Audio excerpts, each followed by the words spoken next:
stream in a couple of seconds here, and we should be okay. So again, Elyse, have you got the recording stuff up? I sure do. Can you hear me okay? Yep, very cool. So I'm just going to drop the timer. If you could start recording in 30 seconds, and then we'll get the show on the road. Hi, everybody.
Hello, everyone, and welcome to episode 205 of Human Factors Cast. We are recording this live on May 5th, 2021. And of course, this is Human Factors Cast with a little bit of a different twist this week as Nick is off. So I'm your host for this week, Blake Arnsdorff, joined today by Human Factors Extraordinaire and our typical healthcare symposium returnee, Elyse Hallett. Elyse, how are you doing tonight? Hello. I am so good. How are you doing? I am doing fantastic. Thank you so much for hopping in to do this show for us and helping me out tonight to go over this. And let's just kind of, without any further ado, let's hop into some programming notes and then we'll bring everybody the news. All right, so up next for the community. So there's no podcast next week. So Nick and I are going to be on a bit of a hiatus for our little summer vacation, but we will be back on May 20th with a brand new episode. And for those of you that may be joining us for the first time, we have recently put out some HFES Healthcare Symposium coverage on our YouTube channel and, of course, on our podcast through whatever medium of choice you have. And so you can check out things like the student health design competition winners, a couple of different types of healthcare professionals interviews. So check those out, and that can give you some insight into the healthcare field. All right. So without further ado, let's get right into the Human Factors news of the week. So this is the part of the show that's all about human factors news. This is where we talk about everything related to the field of human factors. This could be anything for medical, privacy, security, robotics, AI, you name it, as long as it has any relation to human factors and we can kind of get our little enjoyment out of it.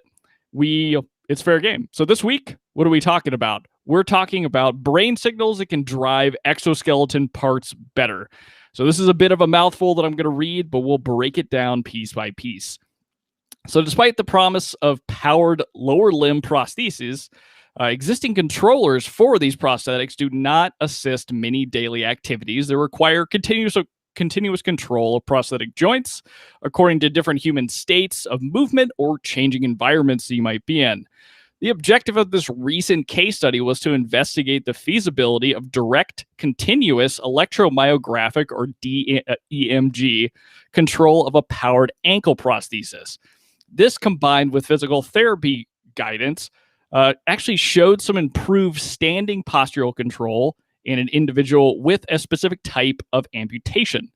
So specifically, EMG signals were used to proportionally drive a pneumatic artificial set of muscles through this prosthetic ankle, and clinical-based activities were used in the training and evaluation protocol during the study to really validate, is this a measure that we can use or a new type of prosthetic that we can use?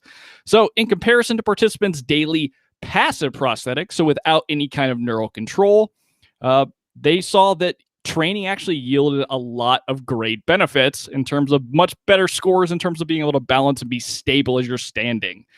So overall, this entire study really focused on the team observing rapid improvements and in performance through training under load and further improvement in performance across training days as people use this enhanced prosthetic.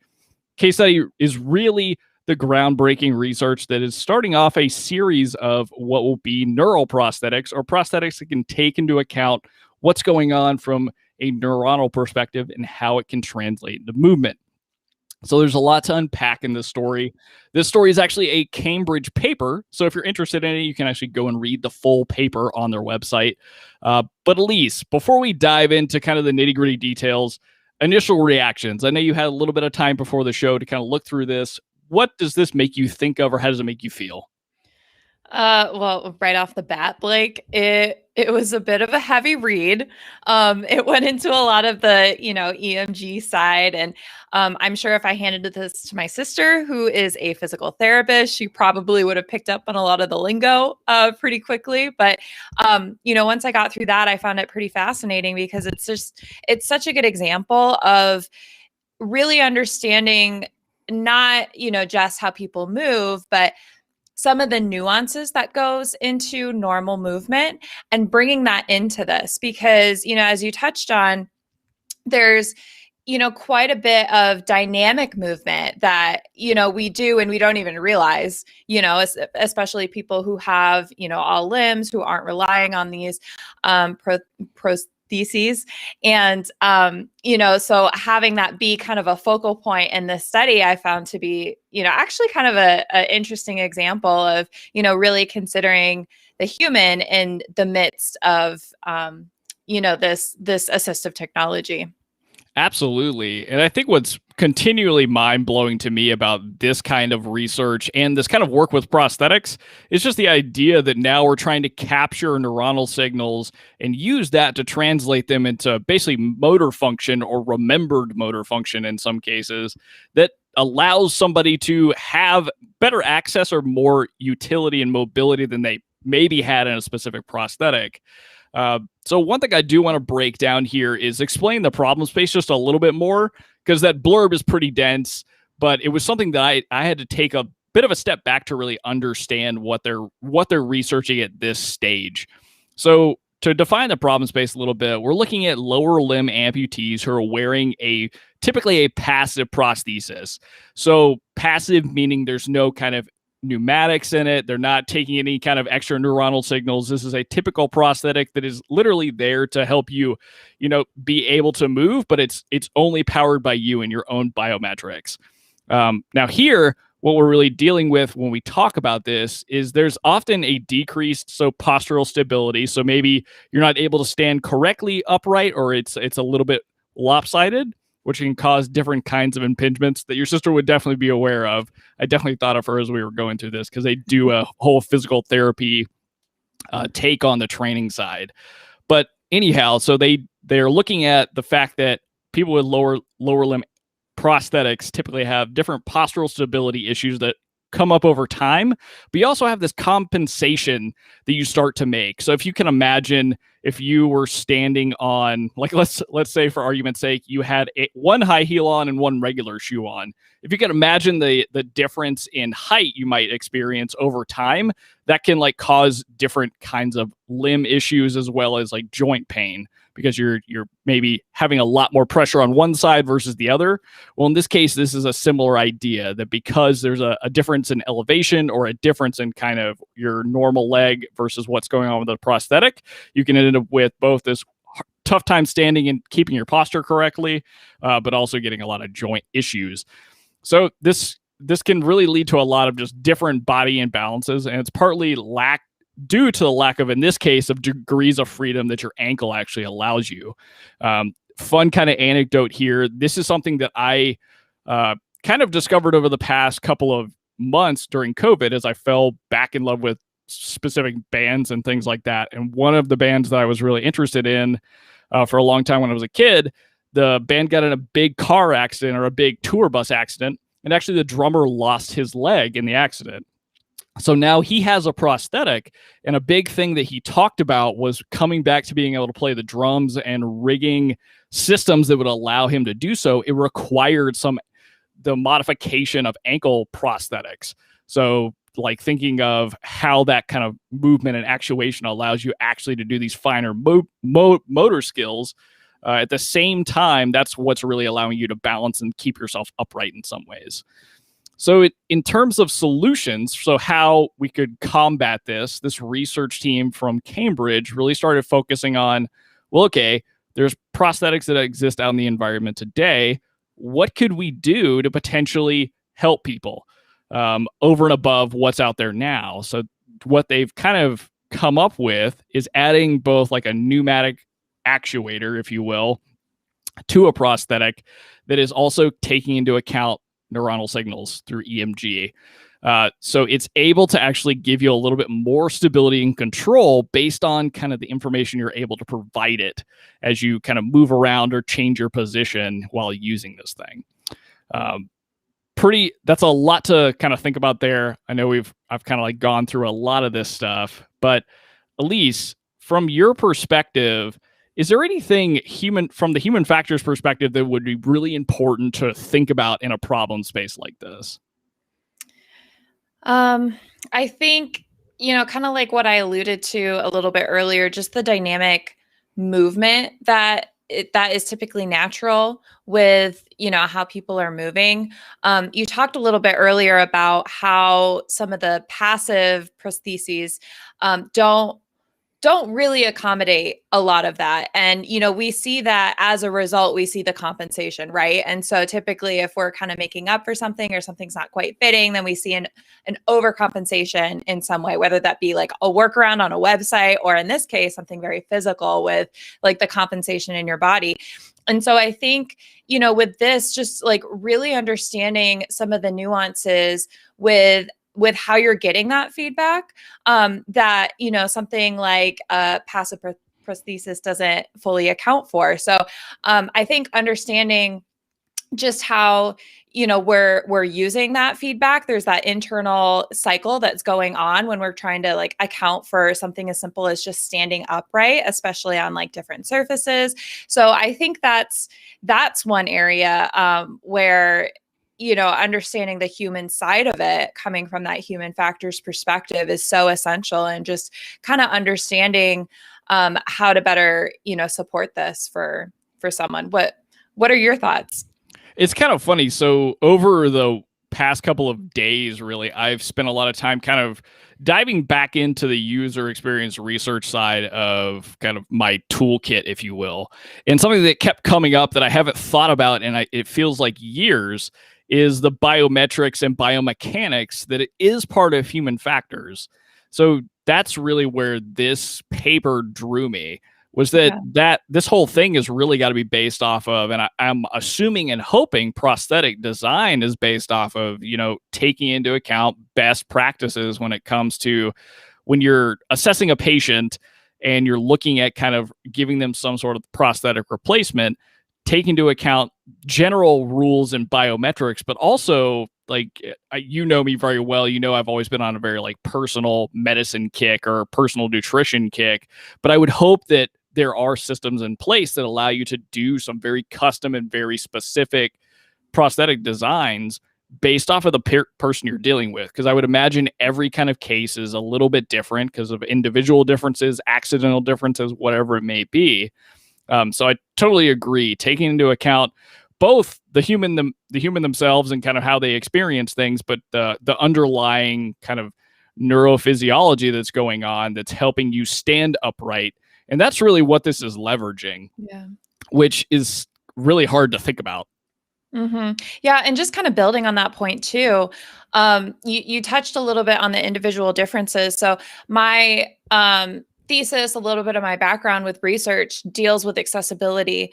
And it's such a rewarding area to pursue in human factors, but it's also incredibly challenging because you have such a variety of individual differences that you're dealing with.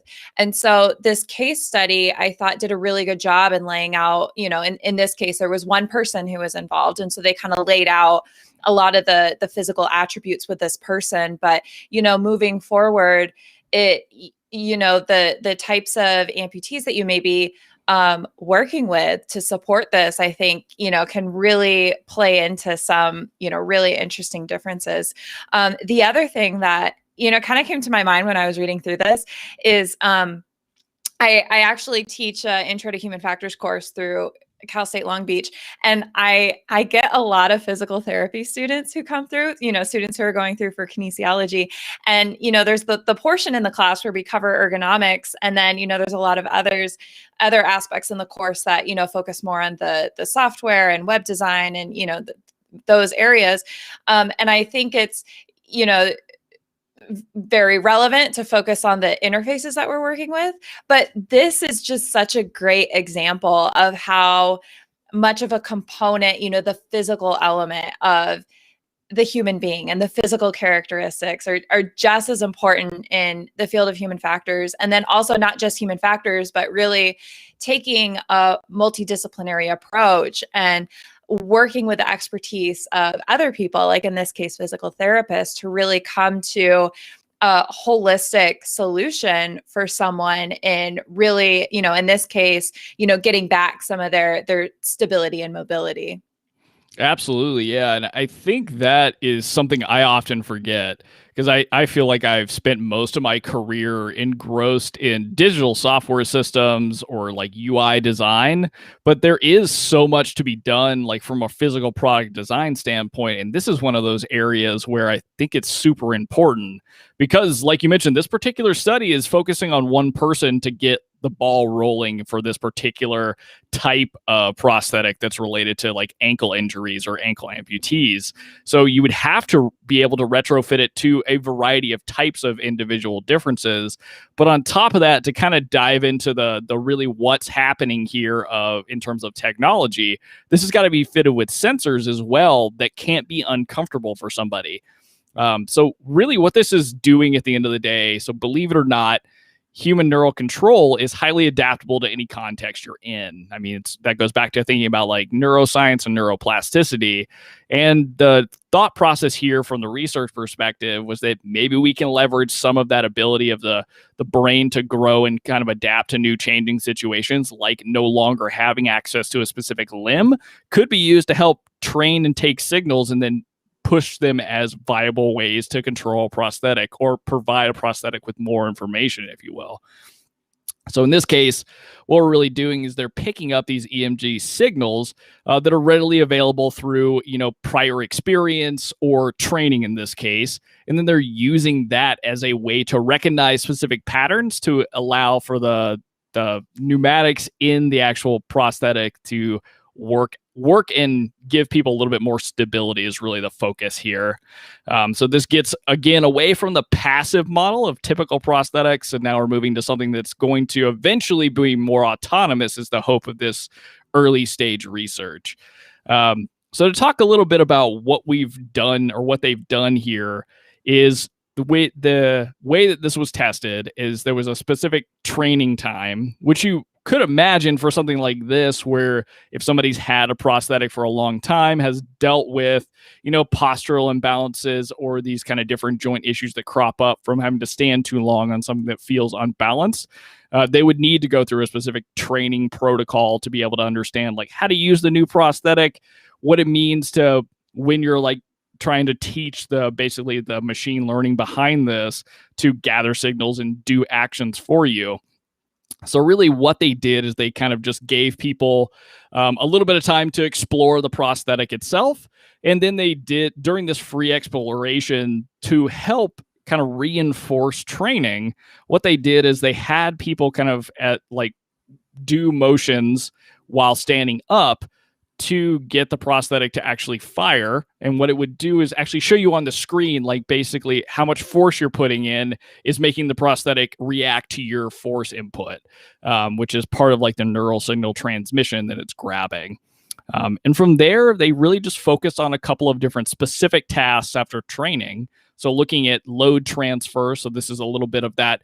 What does it feel like in terms of being able to move back and forth to keep your balance? On top of limbs being more synchronized, so being able to have that very stable and not equidistant, but equal mass distribution across two limbs, and then also like stability and standing tasks. So standing up for a period of time and being able to feel stable without having to necessarily keep hold of something. Apparently, these are all very specific to the physical therapy realm, and these are things you would actually be rating. But that's kind of the big test protocol here, is giving some people very specific training so they can get used to this EMG style of a prosthetic, and then getting them used to the tasks they would complete so that they can see if over time you actually get a benefit from using something like this. And so from here, the interesting part to me is really, I can hardly believe that this is the first attempt at something like this, specific to an ankle prosthetic anyway. But it's really trying to demonstrate the feasibility and potential of this direct EMG control. So getting us a little bit closer and farther away from passive control, where there's no kind of smarts, if you will, or no interaction with your neuronal system in an existing prosthetic, and really trying to push the mark forward for these prostheses that get a little closer to eventually autonomous prosthetics, where you may have something like a big machine learning system behind it with a lot of data to pull from you that it's interacting with you before. So in terms of context, we did see a lot in terms of what the paper has to show. We see that through training, you do get a lot more kind of enhanced standing and better posture, and you're able to actually handle these load transfers much better over and above what a passive prosthetic was allowing this person to do, which is amazing considering this is such a kind of like outlandish in some ways technology that's showing, even through just a little bit of training, that you can see these massive improvements that could lead to just better mobility in general. Yeah, I thought it was interesting. They said on the first day of training, because they had a series of days that this lasted, right? They said on the first day of training, they already saw improvements, which I like, that really stood out to me, because a lot of times whenever I've seen, someone getting used to a prosthetic, it takes, a good amount of time. It's a little different. And, just after that first day, they saw improvement on, stability and performance, which is, pretty optimistic, I would say, for, how this transfers, in the future. Absolutely. Yeah. I think what made me kind of most blown away by the results is the relatively like short transfer from training. So that makes me hopeful, at least, that something like this is not going to take very long to get used to, because when it's stuff like this is in a research lab, I mean, we both have been grad students. We know like where kind of products in some ways start, where it's not what it's going to be in the end product. In some ways, it could be even rudimentary. So if it's this easy to use at this stage, and we're talking about like using EMGs to drive a machine that is basically giving somebody mobility back, that's incredible to me. And one thing that is probably very interesting from the physical therapy and the biometric side that I have never really thought of until now. I mean, something that I spend a lot of time on, especially recently, is mobility. So like taking time to do exercises to recorrect some of my posture, change some postural things. Well, in this case, even if people were able to do that, that's great. But if you're an amputee, you may need something like this to actually help you keep that maintenance when you're trying to stand or when you're trying to walk, or if you need to hold something under load. So getting technology closer to what we resemble as like our physical form, or like the bones and the mechanisms in the ankle, is just incredible that we're able to start doing this with machines, basically. Yeah, absolutely. And I mean, you bring up a really good point too about the intuitiveness of it. Again, you and I talk a lot about, interfaces and design and kind of in that element, and the intuitiveness of those interactions. But it's just as valid for something that's a physical tool that's, working with our bodies in some way. So I thought that was a really interesting point. The other thing that was interesting, there's, obviously a lot of quantitative, data that's included, and a lot of analysis, with that data that's, cited in the paper. But one of the, qualitative observations that also stood out to me in the midst of this is that the participant, after working with this for a couple days, some time frame like that, he said he was able to, expand the focus from the individual limb to the whole body, which I don't think was something that was as affordance, with the passive prosthetic. And I think that also further emphasizes that point that you're making with the intuitiveness. If it's able to, really work with your whole body, you're not having to focus on this new element, but really start, almost folding it into like, the representation of your body as a whole, to then interact with the world around you. Well, that's kind of interesting, right? Because like bringing it back again to a little bit of my understanding of some prolific PTs that are out there. Like I was just listening to something by Kelly Starrett, who is a big guy in the physical therapy and CrossFit world. And he was actually talking about, because he had a full knee replacement recently, and by getting his knee fully out of pain, he could actually, and focusing on the mobility of the brand new knee, which is a completely insane concept to me, but basically being able to focus and get that one part of his body that no longer worked correctly, it allowed him to actually kind of feel like he had a more holistic system, and it was able to really use his body to the full potential that he didn't have while his like knee was a mess for about 7 years. So something like this here kind of lends itself to a similar idea. And it doesn't really surprise me that we're hearing from the qualitative side that yes, if I'm able to actually, do things like be a little bit more stable while I'm standing, or experience load and be able to handle it, maybe I can focus on different postural aspects or different ways that let's say my knee is tracking on that side that I do have the prosthesis. So it's awesome to see that this is really trying. I think technology like this and ideas like this are really pushing the envelope to try and get people back to a much more mobile state that probably 10 years ago felt like a pipe dream, but this is something that has continued to grow. And I feel like I've seen more and more of it over the past 2 years on the podcast than I've ever seen it before.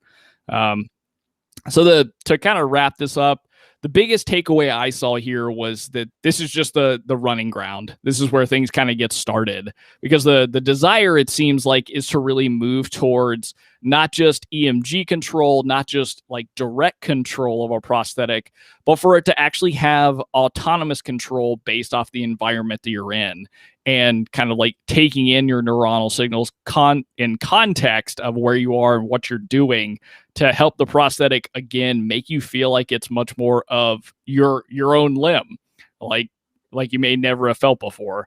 So it's an interesting line of research. Of course, it's very much in the beginning stages, but it's an incredible kind of read. And it's for a research paper, it's not as bad to go through some of the analysis and statistics. So I definitely encourage anybody listening or watching live to check out the paper. We leave that kind of stuff in our descriptions and whatnot. Elyse, any kind of like final conclusions or things you want to say or takeaways for the story? I think it just goes to highlight the amazing work that we can really do when we're working across different specialties here, physical therapy, engineering, human factors, all kind of coming together to, work through this innovative, problem set, right? And then, really taking that dynamic internal feedback loop that we're using, our understanding of some of the different musculoskeletal systems within our body to, make headway on something that's very new. So agree with you. It's, it's an exciting start to, I think, a lot of interesting research that's going to come down the line. Absolutely. I'm so glad that you were here to talk about this story with me, because it does have such a cool connection to human factors, to physical therapy, to also like product design in general. It's something that I never think about. And of course, the underlying neuroscience to it. So thanks as always to all of our Patreons this week for selecting our topic. And thanks to our friends at Cambridge.org for this news story this week. If you want to follow along, we do post the links to the original articles in our Slack and our Discord when we find them, so you can join us there for more discussion. All right. So speaking of Patreons, I want to give a huge shout out and thank you to all of our Patreons, and especially to our honorary Human Factors Cast staff, Michelle Tripp.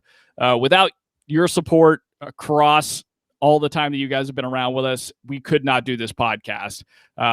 without you, it's not as fun to do, and we just really appreciate what you've been able to allow us to do, such as, you know, come back to streaming and do much more video production type of stuff in the background, and get a chance to do stuff like cover conferences and bring content to everyone, it making human factors much more accessible. Just to throw out some extra Patreon perks that we have, or Patreon options that we've thrown out there. So we have a $50 a month tier that is really just a I really enjoy the show tier. It's more centered on, there's no extra kind of perks or anything to this one. It's just, if you want to help out the show for 1 month or however long you're able to support, great. That's awesome. As a new kind of option here, we do have a show sponsor tier, which is basically a tier that allows somebody to put ad space on our podcast. So you're able to, you know, get your message out there about a product, company, whatever it may be, for a one-time fee. This is a 1 month only type of thing, where we only do it once. And that's kind of the end of that one. So be sure to check out our Patreon. And if there's any way you can support us, great. If not, we have plenty of ways that you can still help us and help the show grow outside of that. All right. So one other set of features that we do have that we've started on, and Nick has been working really hard on this, is the Human Factors News Roundup. So it's a new feature on our podcast, or our pod page website. So it's at humanfactorscast.media. You can see a roundup of all the weekly news that he gathers during his Twitch office hours on Tuesdays. And then there's some stuff that just doesn't make the show because we let our Patreons kind of pick the story for the week. But there's a lot of cool stuff that comes up throughout the weeks, especially now that tech is like really booming again. So definitely check that out through either our website or through any of our social media channels. You can check that out anywhere. Last but not least, we do have a merch store. So you can always, if you really love the podcast, you can check that out. There's a lot of kind of silly stuff that we put on there, such as the worst review we've ever got onto t-shirts and stuff like that. So you can check that out at your leisure.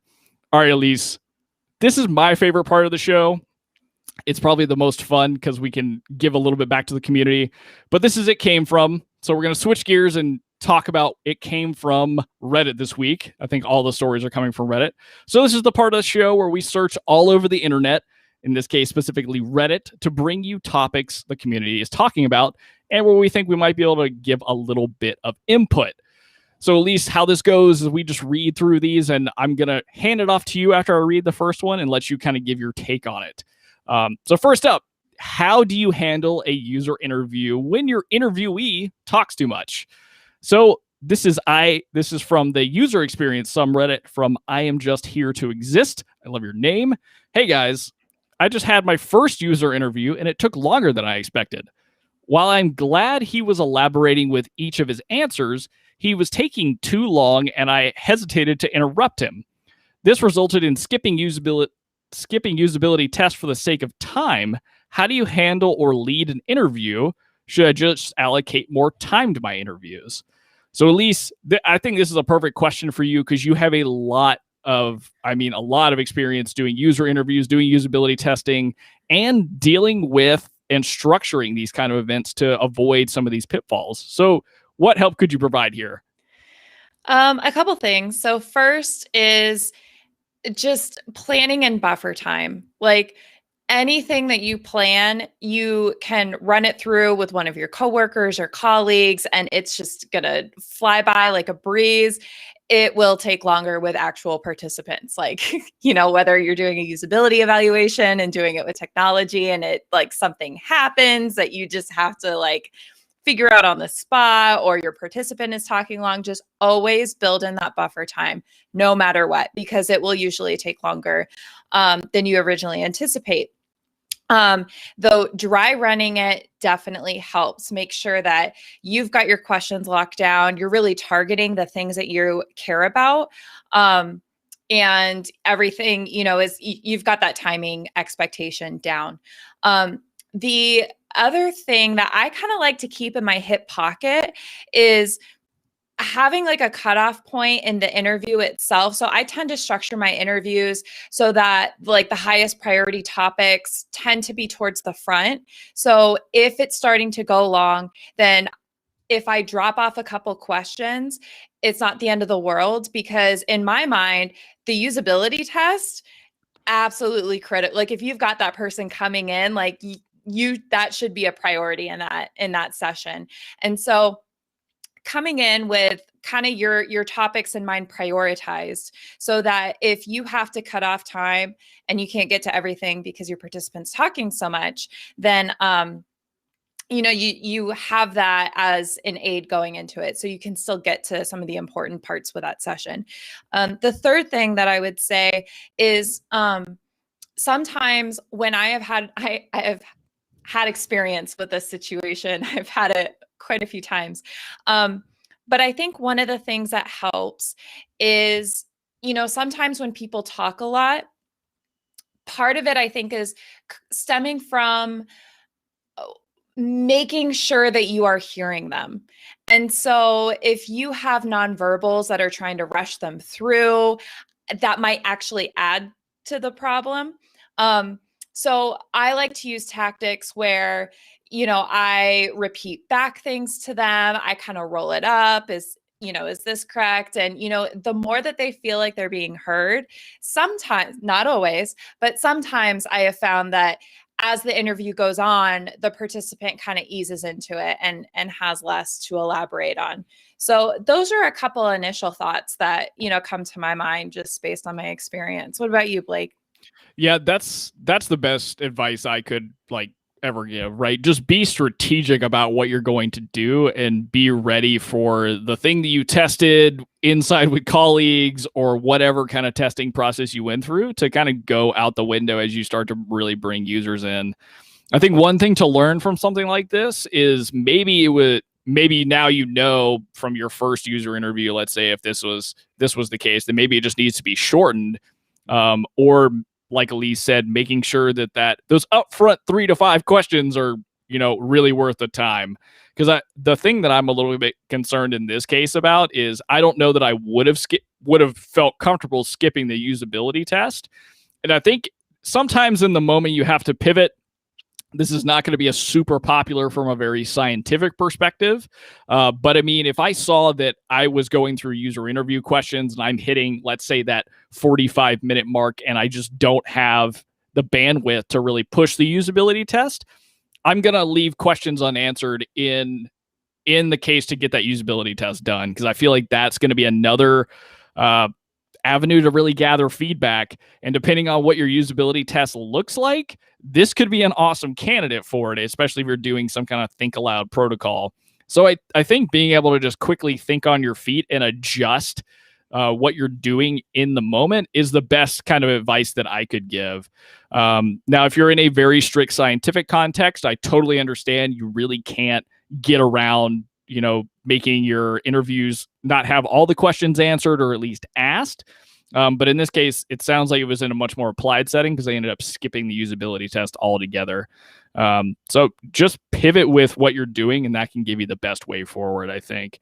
But Elyse, your insight was really invaluable here, because that strategic thinking about how you're planning these things out and being prepared for basically anything to happen when you actually sit down to do these interviews or usability tests is really important to think about. All right, so let's jump into the next one here. So we've got one called Entering the HF Field. So this is from DaSkepDick from the Human Factors subreddit. I was going to say the Human Factors cast subreddit, but that's not the thing. All right, so hello all. I have a question regarding entering into the human factors field. I understand that the field is large with a lot of different requirements, specializations, but generally speaking, for those in the field, what would you say is the most important thing in landing a human factors job? I personally have a background in psych and an MA in clinical mental health counseling. I initially planned on entering the clinical field of mental health, but since realized that this is not where my passion lies.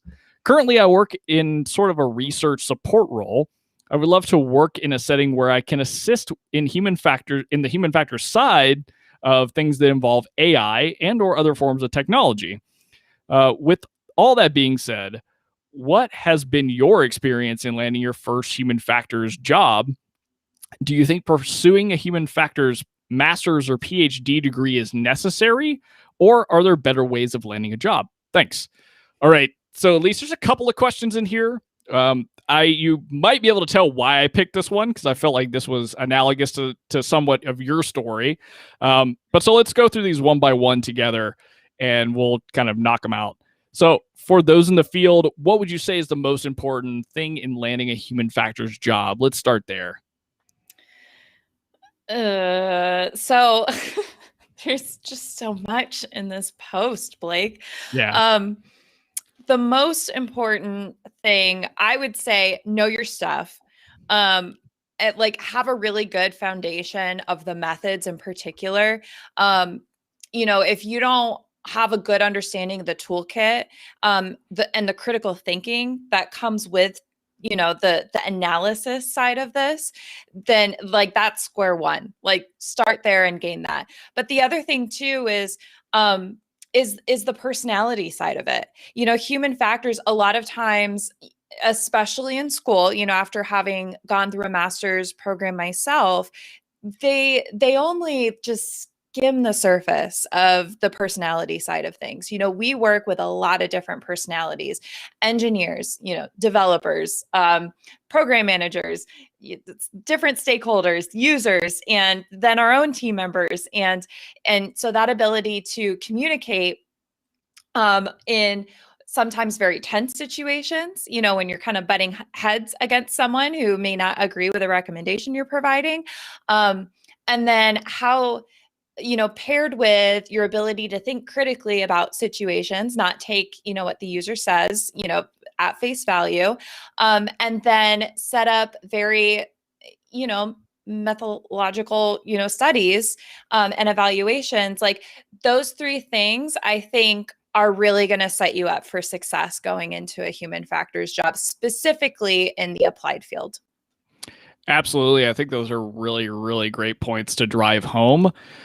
There's two things I want to say to this part of the question, and I'll probably bring them back around for the specific job. The biggest thing for me from my personal experience is when you're looking for landing a job and it sounds like you have a background in something that's similar to human factors or like is rooted into it. So the psychology part. So I definitely think you want to like pick up something like Designing for People, which is a newer kind of textbook about human factors that actually Lisa's loaned me recently, and really understand what human factors and human factors engineering is. Because although it's not unlikely, in my case, I had never heard of human factors until I went to my master's program for it. So if you haven't had any experience, then do your homework and kind of understand the baseline methodology and what you're doing as a human factors professional, and then practice being interviewed. That is probably my biggest takeaway for the most important thing for landing a job is practice the interview and like seek out, because there's a lot of great content, especially for people in the UX realm, both in the UX design side, the UX research side, for how to interview for companies where they throw you very amorphous and difficult situations where you have to think your way out of the box for. Same thing with like developers, but I don't know that content is great for human factors people, but I definitely recommend looking up stuff like UX research or interview techniques and things like that, just to get you primed for it. And the last kind of part to this question I have, and our continuous audience is going to like yell into their headphones, I'm sure, because I say this all the time, but I really cannot stress how much your network can be very important here, because getting that first job is very hard. And for me personally, without the network that I had, I don't think I would have gotten the first internship or the first internship that led to a job or any of that stuff. Even though like I have a strong background in human factors. So that's just stuff to consider as we go forward. All right, so let's hop to the next part of this question. So what has been your experience in landing your first human factors job? And this kind of curtails into the next part, so let's do both of these together. So along with that, what was your experience landing your first human factors job, and do you think it's worth pursuing a human factors master's or PhD, or can you go and get a job without it? So I know your favorite answer on the show is it depends. Ah. Shocker. You But did I mean, not. I did. But I mean, that's kind of my gut reaction here. So I can very much relate to this post because all my undergrad, I thought I wanted to go into counseling. So, yes, my background is in psychology, but I took a lot of social psych classes. The work experience that I had in undergrad was much more focused on setting me up for success in the counseling realm and much less on the research side of things.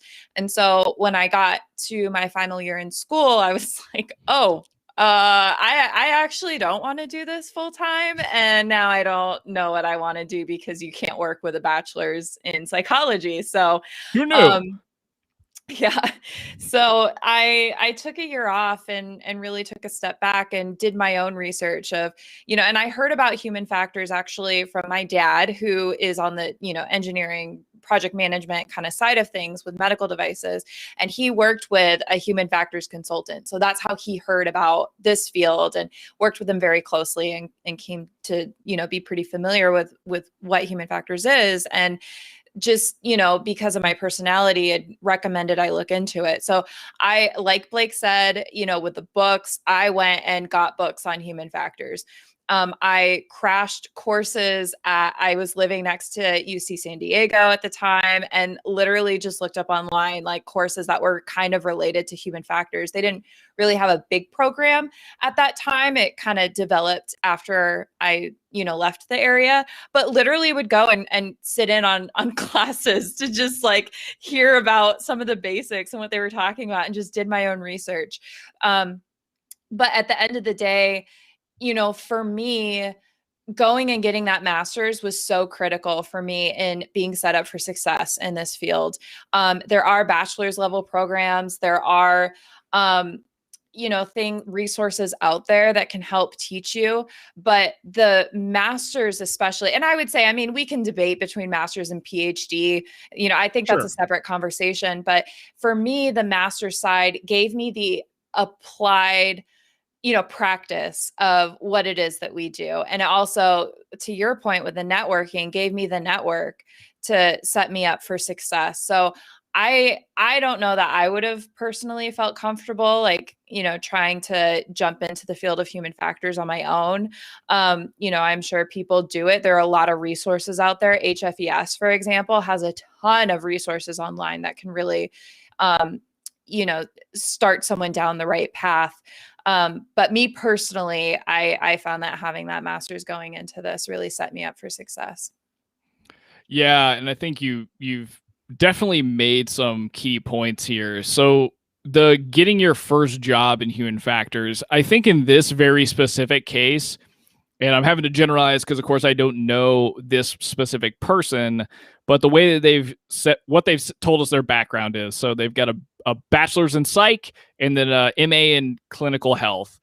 So from my perspective, unless you've had classes or you've done the work to go and understand human factors in a very pretty deep level from a methodology standpoint, at least, getting some kind of education in it is going to be helpful. Now, it's really only since I've been working for the past few years that I've discovered there are bachelor's programs now that are focused on human factors. A good mutual friend of the show has a bachelor's in human factors, and he's a great human factors engineer. Doesn't have a master's, doesn't have a PhD, and can do the job just as well as anybody else that I know. But the key differentiating factor there is he has a background in specifically human factors. I'm a big proponent of doing whatever makes sense for you. Like Elyse, I found myself personally, in my case in grad school, I felt like I was ultra privileged because the lab that I worked in gave me my first internship job, which happened to be connected with a NASA lab.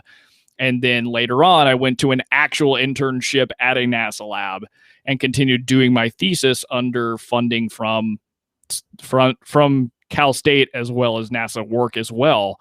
So on top of that, like I had already, just by going to school and being a part of a program, gotten more experience than I could have ever done just by myself. So the master's program from that pure perspective for me was beyond worth it. And then the fact that I had worked in this lab, was a part of this particular program, that was the intro to my first internship to job opportunity. So again, without the program, the network, I couldn't have gotten to where I was. And I think ultimately too, from somebody who had just a psych background, with a half a minor in philosophy, I couldn't really do anything for human factors with just that. I didn't know anything about human factors. I was working in a rat learning lab when my professor, who was going to be my PhD mentor, told me about human factors. Was like, you really should go do this. I know you like aviation, blah, blah, blah, because I was a failed aviation engineer. And so that's how I kind of got my way into human factors, was just through the master's program. Do I think that you have to have a master's or a PhD to do it? Not necessarily, but I don't know personally where you're going to get the kind of content that you need to be able to understand the baseline methods and show that you can apply them. That's the biggest kind of thing that might be holding it back here. All right. So, Elyse, any kind of wrap-up thoughts for that one, or are you feeling good about your answers there? I think I'm feeling pretty good on that one. Very cool. All right. So, I think that is going to wrap up the show for this evening. Thank you, everybody, for sticking around with us. I know it was a little bit of a later evening tonight getting the show together for those that joined us live on stream. Elyse, thank you so much for coming and hanging out and doing this podcast. Nick and I really appreciate it. I'm glad that you were okay with sitting here with me at 8 at night to go through some of these topics, talk about prosthetics, and give some advice to the crowd. And so, as always, you guys can find us all over social media at Human Factors Cast. You can visit our official website and sign up for our newsletter to stay up to date with the latest HF news. Get things like the Human Factors Cast news roundup. If you want to support the show, you can always become a Patreon. That really helps the show. But there are plenty of ways you can help outside of that. So if you want to help support the show, but you don't want to do so monetarily, you can leave us a 5-star review on any of your podcast mediums. If you're watching us live, or if you're on any of the streaming platforms, you can subscribe or give us a thumbs up or drop us a heart, whatever it may be. It helps the algorithm let other people find the content. And always, you can find all of the links to our socials and our website in the description of each podcast episode, be it on the podcast medium that you like or the streaming service that you might be watching us on. So as for me, I have not been Nick Rome. I am Blake Arnsdorff. You can find me streaming on Twitch on Sundays at 9:30 to 10:30 a.m. on Pacific Coast time. And you can find me across social media at Don't Panic UX, or in our Slack or Discord at Blake.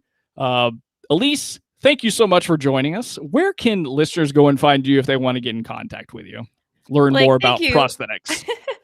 Thank you so much for having me on the show. If anyone has any questions for me, you can find me on LinkedIn. Full name is in the show notes. And then you can also find me on Slack. I don't know my tag, but I'm probably the only Elyse on there because it's such a weird name. But anyway, thanks for having me in the show. It's been a lot of fun. Absolutely. So that'll be at ELYSE for anybody looking for it in Slack or Discord. All right. So thanks again, everybody, for tuning in, hanging out with us. Thank you to all the people that came and hung out while we were streaming. Nick for dropping by as well while he's on vacation. So thanks for tuning in to Human Factors Cast. And Elyse, you know what time it is. Until next time. It depends.